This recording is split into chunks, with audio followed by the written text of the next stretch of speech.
Let me just give a couple quotes here to give people a context. So one Ethiopian worker said, "The Chinese work ethic is admirable, but Ethiopians have our way."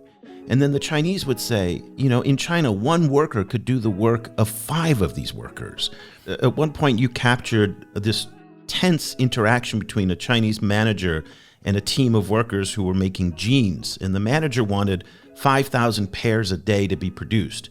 And they were saying they can't do that. So they tried to negotiate 4,500 or 3,000 was their first offer. And the response out of the Chinese manager was, 不行, automatically, cannot do it. It's been an extraordinarily difficult period for the country as a whole. And the Tigray conflict was sort of settled only for another major conflict to start with the Amhara. And then there's a constant simmering conflict with the Oromo as well. So the country is, not to mention the various diplomatic and potentially military spats that are happening with Egypt and with Somalia. It's sort of in a constant state of uncertainty, which in terms of investment is sort of one of the worst things that you can have because people want certainty. To be relentless is to be driven by that image you see at the end of the tunnel, that you could enjoy prosperity at the end. So a lot of Chinese people, they work 30 years and they might be able to accumulate enough wealth to buy, an apartment for their son or secure some kind of retirement. It was possible. I think when I was growing up, it was possible. My parents worked for a state-owned company and the pension was at the end of it. There was some security that was dangling there and they were able to work relentlessly. I think when we're talking to Ethiopian workers, it was clear to them that there was no system or no pipeline that guaranteed that security at the end of the tunnels. The China in Africa podcast is brought to you in partnership with the Africa-China Reporting Project at Wits University in Johannesburg. The ACRP promotes balanced, considered reporting on China-Africa relations through training programs held throughout the year. More information at africachinareporting.com.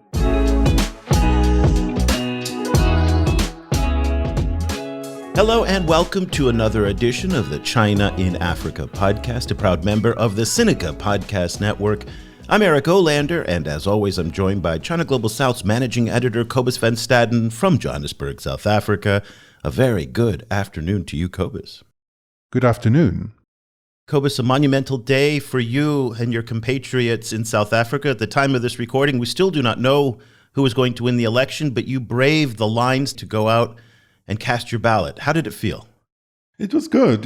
Obviously not my first time. This is a really big election in South Africa, so we'll see how it goes. But, it's always a very feel-good experience. South Africa really worked hard to get democracies, and they're frequently not very happy with how the democracy turned out. But on these kind of voting days, you get a moment, a kind of a feel-good moment. You're like, oh yeah, South Africans, we put it in and we here we are voting. So it's always moving.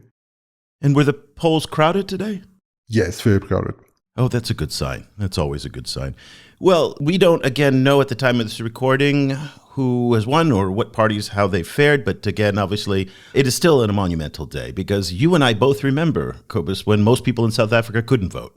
In our childhood, that wasn't possible. So it is your point. It means a lot. Well, let's kind of move on today.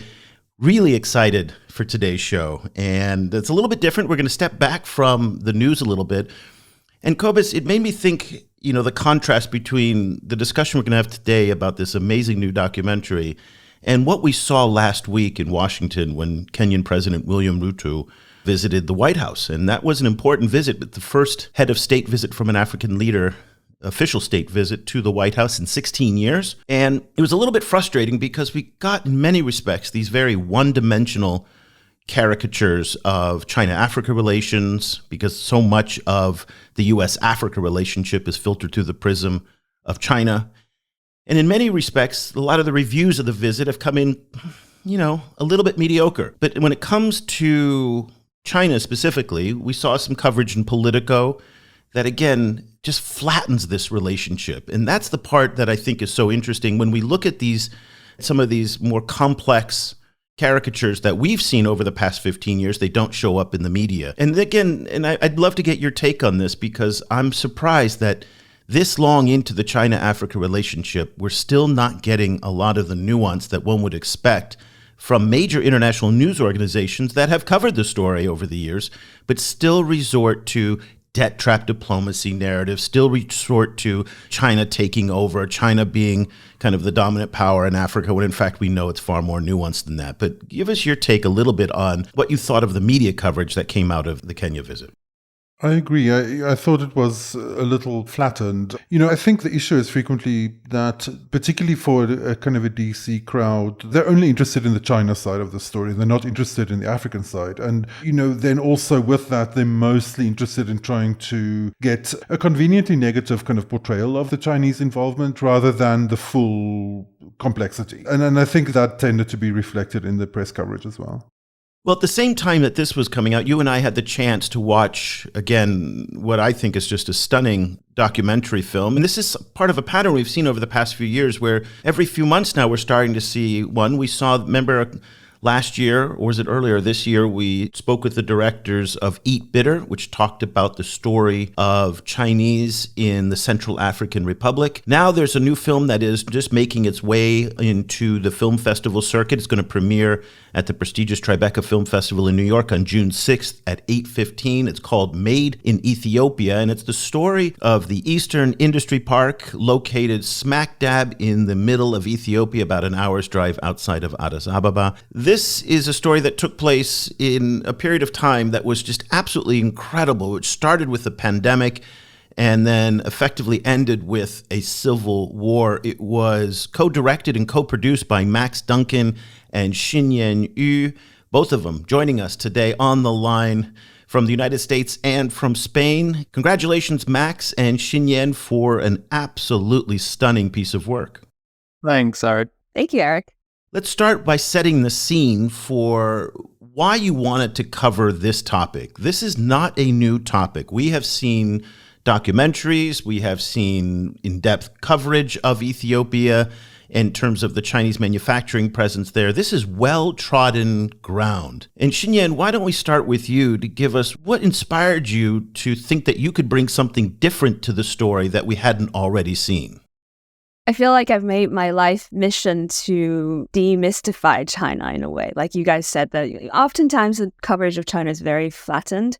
I've covered China's One Belt and Road initiative for some time now. And before this documentary, I was working on a BBC documentary about the China's new Silk Road. And I went to Kazakhstan, I went to Poland, and we covered UK. We went to see the train, the railway across Europe. And I just was left unsatisfied with the little stories that we were telling along the way. There were interesting cases of factories being turned around in Poland and milk farms being bought by Chinese businessmen. I think there's just this perpetual confusion over what are the Chinese people doing in developing countries or in others. Really, this new rising power is very little understood. So I think I'm driven by curiosity to see.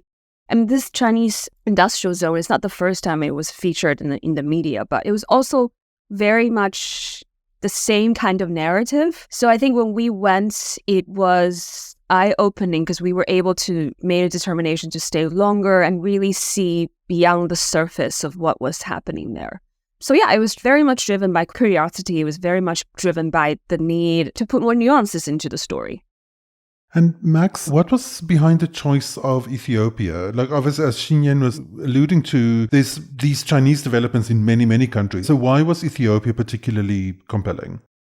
So we'd both worked as journalists in China for a kind of a decade each. And it was very interesting to see how China's industrialization transformed the whole of society. And this period also coincided with China's increasing investment in Africa as a whole, and also the sort of start of the Belt and Road Initiative as a framework. And Ethiopia as a country, it was being referred to by some as the China of Africa, which may be a bit trite. There's kind of good reason behind that in the sense that it was this country with a huge poor population of 115 million people that didn't really have many natural resources, that sort of wanted to do a China. And Meles Zenawi was, in some ways was very much a Deng Xiaoping kind of figure in the sense, this was the prime minister from 1991, was very developmentally focused. It was sort of big infrastructure, created a lot of jobs for this large population, and essentially looking to China as a model for development. So we'd seen, some reports about the industrial parks that were opening up in Ethiopia, and it just seemed like the best way to talk about this bigger relationship between China and Africa. But also Ethiopia as a country in itself is so fascinating and so specific.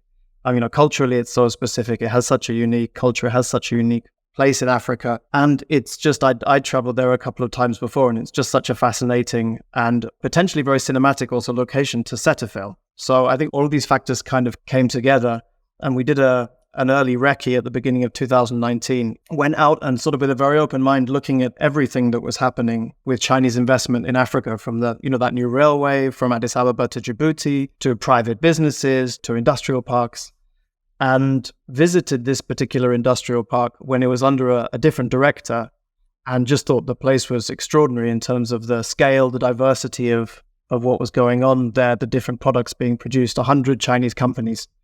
And it just seemed like the perfect microcosm to explore all the different facets of a very complex relationship. Well, let's dive into the characters and some of the themes in the movie. And we'll start with one of the main people you focused on. Her name is Moto.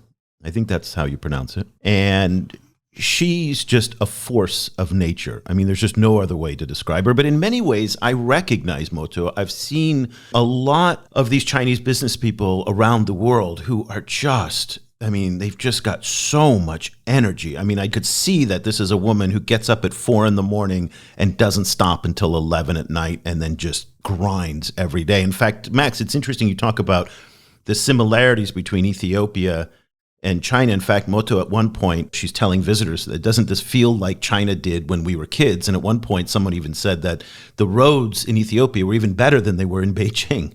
And that nostalgia for those early days in China, which I remember from the 1990s, and in fact, it did look like that. That's no joke that in my lifetime, China looked a lot like what you see in Ethiopia. But let's start with Moto. Tell us, Xinyan, about her.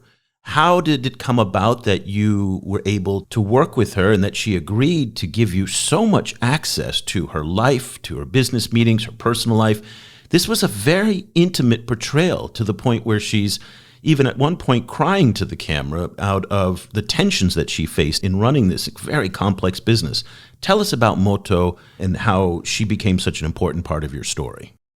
Yeah, Moto is definitely a force of nature. She is a woman in a sea of men. Usually when we see her is with 20 men in the room, and she really held the room, really held her power there. I think when we first met him, it was very surprising. We didn't really know much about her. We knew that there was a new director, and as soon as we met her, it just became really clear that she's going to be one of our characters. This Eastern Industry Zone has been treated as a poster child for sort of Chinese investment in Ethiopia. It was even predated the massive number of factories that came later. It kind of was one of the first. And this is the one with the famous Huajian shoe factory, right? That was the anchor. Yes. And Cobus, do you remember many years ago, back in the early 2010s, people were celebrating the Huajian shoe factory as the first of what would become a wave of Chinese manufacturing that would come to Africa. Of course, that never happened, but it's still in Ethiopia, the Huajian shoe factory is held up as somewhat of a legend.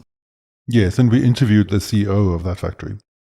This was the first Chinese industrial zone that opened in Ethiopia, and it triggered a more state-led influx of factories later. So it was treated as this poster child of Chinese investment. So they were very open to start with. There are many other media that went to Huajian and visited there and filmed there.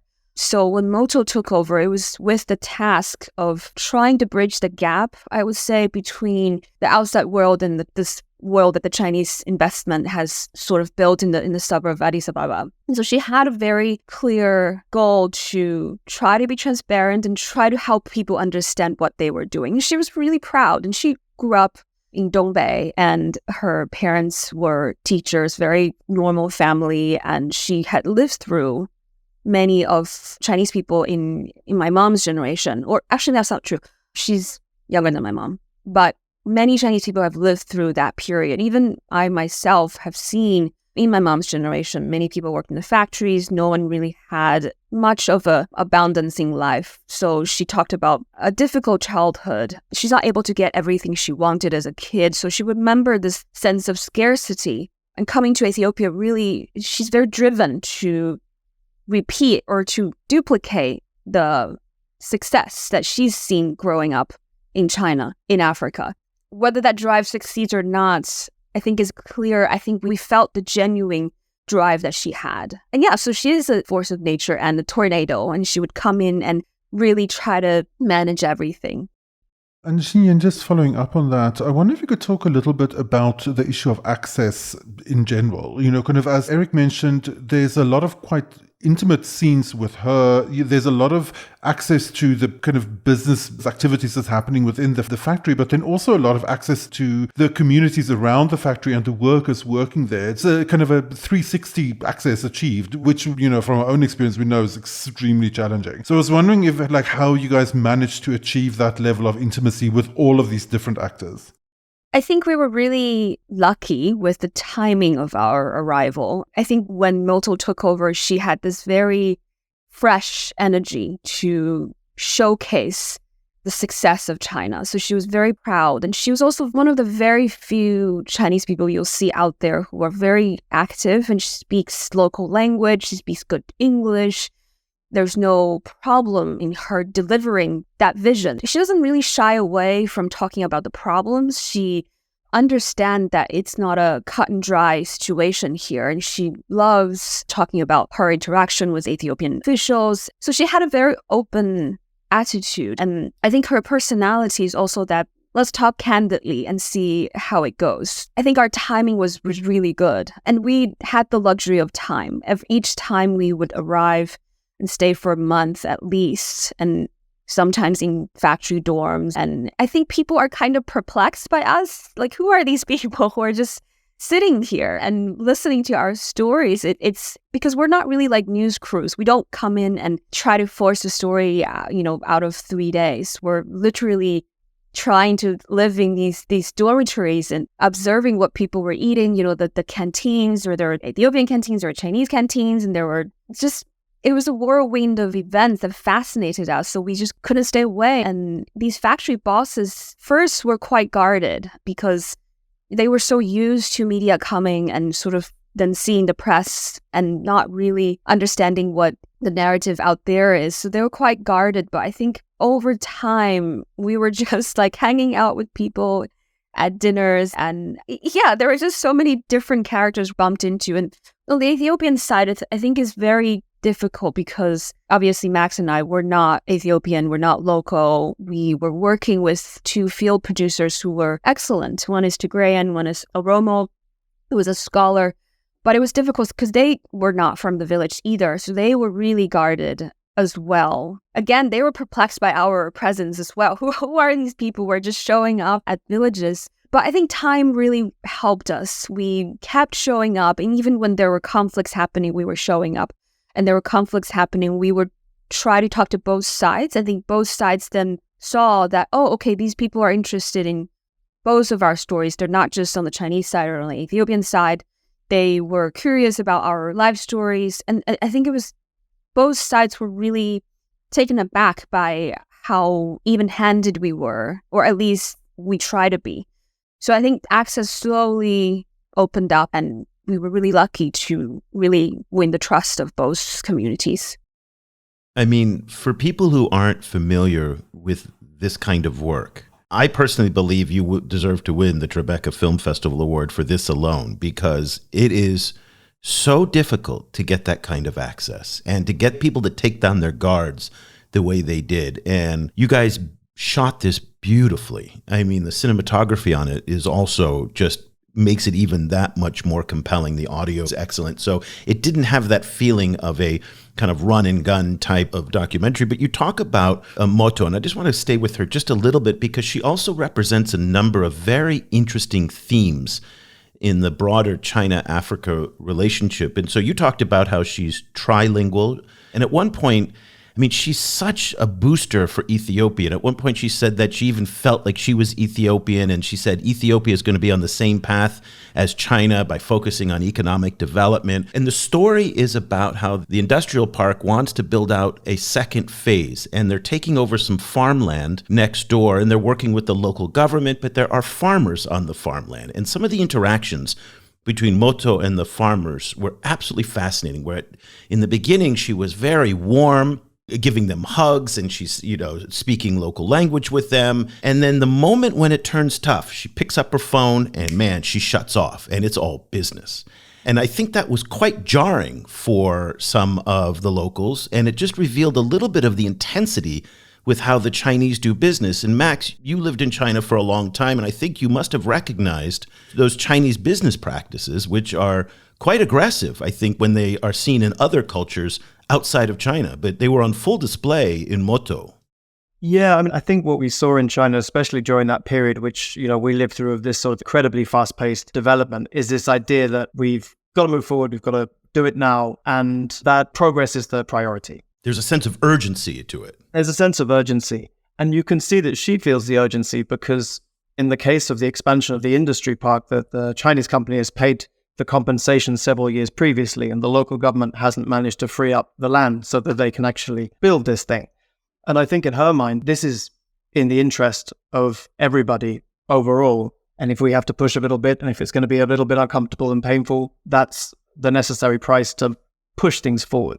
I think that's kind of a bit of the mentality and one of the themes that I think we're looking at in the film as a whole, right? So yeah, definitely in answer to your question, I mean, recognize some of these practices, and you can see also in some ways that the local government, even though it's their responsibilities to sort this thing out, are actually reticent to solve some of the problems. And that's where a lot of the kind of frustration on the Chinese side comes from. And the farmers knew this, though. So the farmers didn't seem like they were directing their anger towards the Chinese. Their frustration was with the local government, who hadn't given them proper compensation, hadn't relocated them. So it seemed like governance was a big challenge, in this whole process. Yeah, I think that's right. We follow our main farmer subject, Wakanesh, is a very progressive woman who actually can't wait to get out of the village. And I think that's in contrast to some of the kind of cliches that we might have in our minds about farmers not wanting to change their way of life and resisting progress.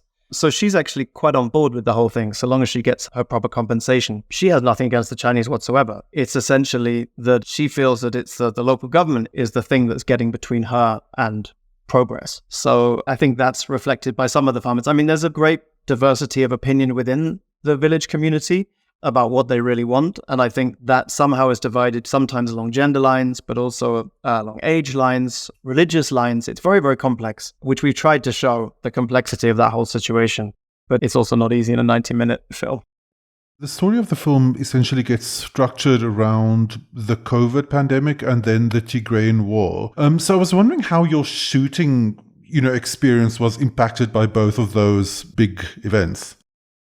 We had to suspend filming for at least a year during COVID, and it was really difficult. We tried to get cameras into the factory. We try to teach people how to shoot stuff of themselves. I remember even on my day job, I was trying to teach people how to film, and that didn't really turn out very well because people were, like in China, they put thousands of factory workers, basically told them to come work and live in the factory with very meager resources, sleeping on the ground, and there was food, but long working hours, people could not leave the factory. That was really painful for our main character, Betty. That was a turning point for her when she realized, this is really not what she wanted, and it's not really what she came here for. So COVID was really difficult. We were able to return, and once we did, we kind of missed that key period. But I think the remnants of COVID was still very clear. Many Chinese people weren't able to go home for 3-4 years over that period. And a lot of workers are very disgruntled and upset with that situation, and reconsidering the group of factory girls that we were featuring. Some of them left. It became a very volatile period for the worker community.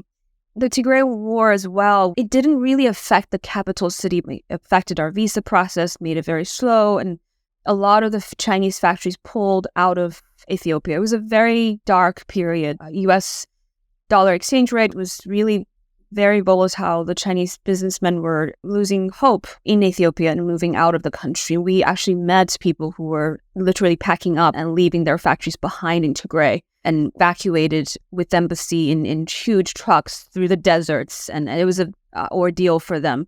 And it affected the confidence of many investors in the second phase. The second phase, the industrial zone wasn't able to procure it, but also that people have lost their interest to invest in it. So it culminated into this moment of disappointment for all our characters. I want to pick up, Xinyan, what you were talking about in terms of this question of the labor, and the work ethic emerged as one of the cultural tensions between the Chinese and the Ethiopians. And this is something that repeatedly various Chinese characters in the film were talking about, the frustrations they're having in managing Ethiopians. And at the same time, local government officials, you got them on camera talking about how they were almost apologizing for some of the labor issues, the unwillingness of the workers to do overtime and some of the low quality output. And at the same time, they're talking about the importance of jobs, given the high unemployment rate, particularly among youth. So we had that contradiction where there was a lot of unemployment, but yet when it came time to work, the Chinese were just expecting them to work like Chinese, and they wouldn't. And let me just give a couple quotes here to give people a context. So one Ethiopian worker said, "The Chinese work ethic is admirable, but Ethiopians have our way." And then the Chinese would say, in China, one worker could do the work of 5 of these workers. At one point, you captured this tense interaction between a Chinese manager and a team of workers who were making jeans. And the manager wanted 5,000 pairs a day to be produced. And they were saying they can't do that. So they tried to negotiate 4,500 or 3,000 was their first offer. And the response out of the Chinese manager was 不行, automatically, cannot do it. And this emerged as this real frustration. Max, can you talk to us a little bit about this question of labor and the different expectations that were on display by both the Ethiopian workers and the Chinese bosses, and then these interpreters who were caught in the middle trying to mediate this? Sure. I think work culture is always a very difficult thing to talk about without making huge generalizations. But I think it's fair to say, I think we can all agree that the Chinese supervisors and Chinese in general in Ethiopia are used to working extremely hard and prioritizing work over everything else. And I think priorities is perhaps part of the key to it. And you find, as you mentioned, Betty's comment that we Ethiopians have our own way is that their priorities may be slightly different, and they're not prepared to work 7 days a week. And they're not necessarily prepared to give up everything, their private lives, and live inside a factory dorm when a pandemic comes. So, but that must have been perplexing to the Chinese who see Ethiopia today as the way China was in the 90s, when young Chinese were willing to do that. And so I think it must be hard for them to wrap their mind around, like, wait, you're not at the place in your development where you can have these kinds of luxuries. You need to grind. That seemed to be the way that the Chinese were approaching this. I think that's absolutely right. And I think the supervisors, particularly in these factories, who've all come from the classic migrant worker route from the countryside to the southeast coast, to Dongguan sort of, industrial areas, and worked those hours that they worked and saw that they did rewards from it. They find it very difficult to understand a different mentality, which to some degree you can understand their confusion, because for them it's such a simple calculation. I wanted to add that, because this is a question I ask myself. Sometimes I see the relentlessness of Moto in myself. And I've asked myself, this is always a trope, all Chinese will work so hard. And, some Chinese people think that other people are so lazy. And it's just such a trope. And I always ask myself, why are we so relentless? Why am I so relentless? Why is Moto so relentless? And I think that we, as Chinese people, even though I was born in the late 80s and I didn't really experience much poverty, but the sense of urgency was this fear. I think it was driven by this fear of going back to where we came from. So this, like Nini's film, Eat Bitter, I think this word is ingrained in our mind that you need to eat bitter first to taste sweetness later. Can I give you my theory and just hear what you think? Yeah, sure. Okay, as a Laowai, as a foreigner, okay, and I don't pretend to know. I think it's that scarcity drives it. That China's always been a place in the past 50, 60 years where there's been too many people, too few opportunities, too few resources. You have to fight for everything. a seat on the subway, a place in the school, a job in a factory. You're fighting constantly from the morning to the evening. You're constantly fighting for resources. And I think there's this drive, and you even see it in wealthy people who don't need to fight for resources, but they still have that instinct that I have to get it before somebody else does, because if I don't, then I won't have anything. And it's this scarcity instinct that is deeply embedded in the Chinese DNA. That's just my amateur armchair kind of analysis of that. Yeah, that's basically the same thing that I was talking about in terms of the fear of going back to the poverty. And so once someone has gotten it, they grab onto it and cannot stop. So that was clear to me. What wasn't clear to me is why weren't our Ethiopian friends? We talked a lot with these Ethiopian workers. We even showed some of the parts of the films with them, and we showed the whole film with Betsy and Working Ash. And we had this really interesting debate with Ethiopian workers. I think there's a big theme in this film about hope and reality and the gap between hope and reality. I think to be relentless is to be driven by that image you see at the end of the tunnel, that you could enjoy prosperity at the end. So a lot of Chinese people, they work 30 years and they might be able to accumulate enough wealth to buy an apartment for their son or secure some kind of retirement. It was possible. I think when I was growing up, it was possible. My parents worked for state-owned company and the pension was at the end of it. There was some security that was dangling there and they were able to work relentlessly. I think when we were talking to Ethiopian workers, it was clear to them that there was no system or no pipeline that guaranteed that security at the end of the tunnel. So it just wasn't worth it. And if I were them, I wouldn't feel the need to save up or to work harder, to work overtime. When you go to Dongguan, if you don't give people overtime, people will literally protest. That's not the case in Ethiopia. I don't blame them. There's no guaranteed pathway to prosperity, no matter how hard you work. It dawned on me that it wasn't because, your Chinese people work harder or Ethiopians don't. There's no incentive that the beer it was doing terribly. You would earn maybe $50 a month, and next month that same amount of money will be worth less, so much less. So it's almost like, let me spend it this month because next month is going to be worth $25. So it's just not worth it. So I think I understood the gap between understanding in terms of work ethics, that plays a huge part in motivating people to work hard or not. It struck me while I was watching the movie that in a lot of ways it's about this kind of saga of development. So it's almost like a tragic saga of development. And, kind of with China having played this very unique position of having been a global south country that has now managed to kind of like work itself up kind of by its own bootstraps to becoming a much richer country. So I was wondering how the experience of making the movie made you think about development itself. Oof. That's a big question, and development is a huge subject. I think what's interesting, as Xinyan mentioned, is a lot of people, when different people see this film, in some ways it's quite open-ended. Some people will have very, very different responses because they already have entrenched ideas about what kind of development is good for our societies. So some people would just see factories and think, oh. I think from making this film, I don't think I can draw a sort of a conclusion, but I would say that in a country like Ethiopia, it's not a country with a huge amount of options. And so if you don't industrialize, it's hard to see what alternatives there are to grow and provide for what is, still a very poor population. But I think the key is really that if you're going to do it, you have to do it properly. And I think in some aspects of our film, we can see whether it's related to labor or the way that the local government is handling the land appropriation issue, that these things could be being done much better. And that's the way to sort of make sure that this sort of big prosperity actually is trickling down to the kind of individuals that we see in our film. I was wondering, after the end of the movie, what has happened subsequently? Kind of what do you know of some of your characters and of Ethiopia more generally? Because, of course, you provided the snapshot of a process and a relationship in flux and in change. So I was wondering where it's settled, subsequently.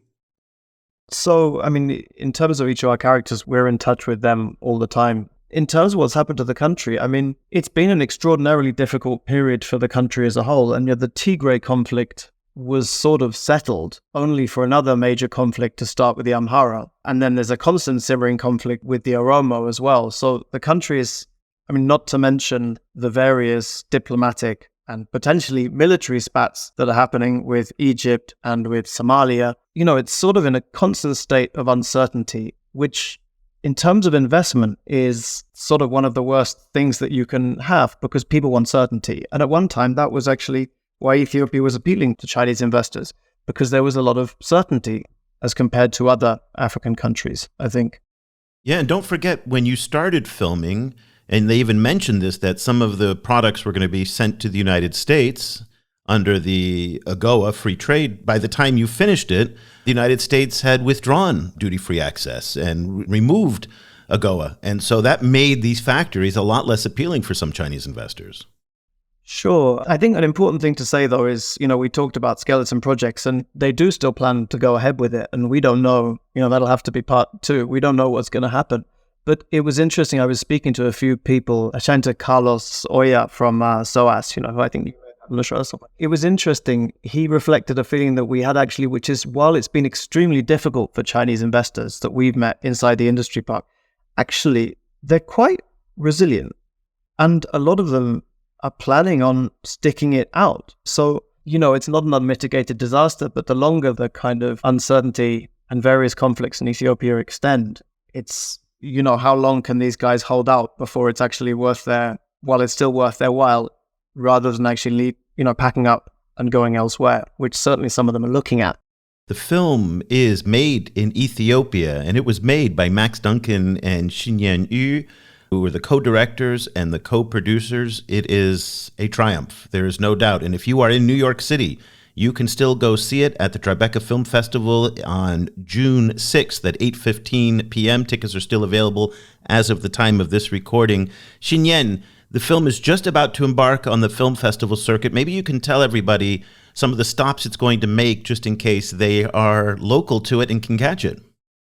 So we are coming to New York. We have 3 screenings, June 6th, June 9th, June 13th, and we're also coming to Sheffield Doc Fest in the UK on June 13th, DC Docs in Washington, DC on June 16th, and in Joburg and Cape Town in South Africa, June 22nd and June 29th. My frustration about these films that you guys make, you independent film creators, is they're amazing. And yet it's so hard for the rest of us to see them. Do you know if there's any plans to put it online where people can maybe pay a small amount of money to watch it? At the moment, we're definitely focused on big sales, because obviously if you start putting things online, then you jeopardize larger sales because of rights issues. So the immediate future, we don't have a plan to... So you want to get this on Netflix or Hulu or something like that? Sure, or public broadcasters. We've done a couple of small national sales to a couple of European countries, but what we're looking for is major sales to a streamer or to big reputable public broadcasters, which would also be great. So those actually also allow an awful lot of people to see the film, and you can sell it in different territories, also in many African countries, for example, where we hope people will be able to see it. So that's the plan. Well, we wish you the best of luck. It is just an amazing piece of work. I'm gushing about it because I truly loved it. I hope as many people as possible can see it. Max, Xinyan, thank you so much for your time, and best of luck again on the film festival circuit. Thank you, Eric. Thank you, Cobus.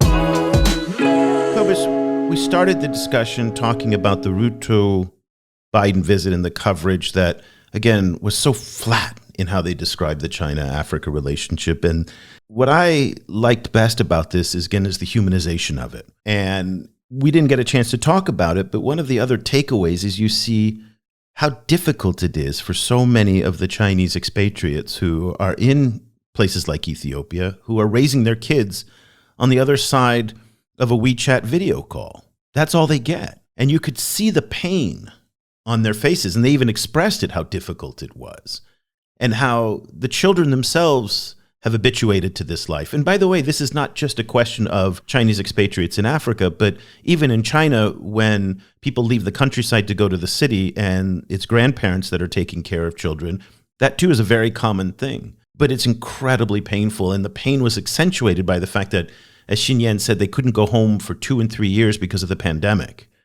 And so, to me, again, adding that human complexity to the drama is so essential to understanding this multifaceted, dynamic relationship that, again, too often, even 20, 25 years now into the Chinese engagement in Africa in the modern era is still poorly understood. Yeah, absolutely. It was very striking for me. I think it's a very important kind of corrective to the general, almost kind of unthinking assumption that development is the only way forward, and that everything should be sacrificed for development. I think this would be great if you're going to be teaching a course about the human impact of development, and then this I think movie would be a fantastic kind of thing to prescribe, I think, because it really kind of like shows you that there's no one makes it through unscathed, kind of through that process. And I think that is really important to point out, particularly, I think also because it shows, I think, just in practice, even though the Chinese and the Africans were so far apart on some of these issues, like in a lot of ways, they were a lot closer together because they're both going through and went through this process, and in a lot of ways, I think, a lot of global North societies don't really have that experience. And, so they can't really speak to the realities of that experience, I think, the way that the Chinese can. Well, while we're on the subject of recommending amazing documentaries, I also want to put on your radar, and again, this one, unlike Made in Ethiopia, you can actually watch. And Cobus, I haven't even talked to you about this one, so this is going to be new to you.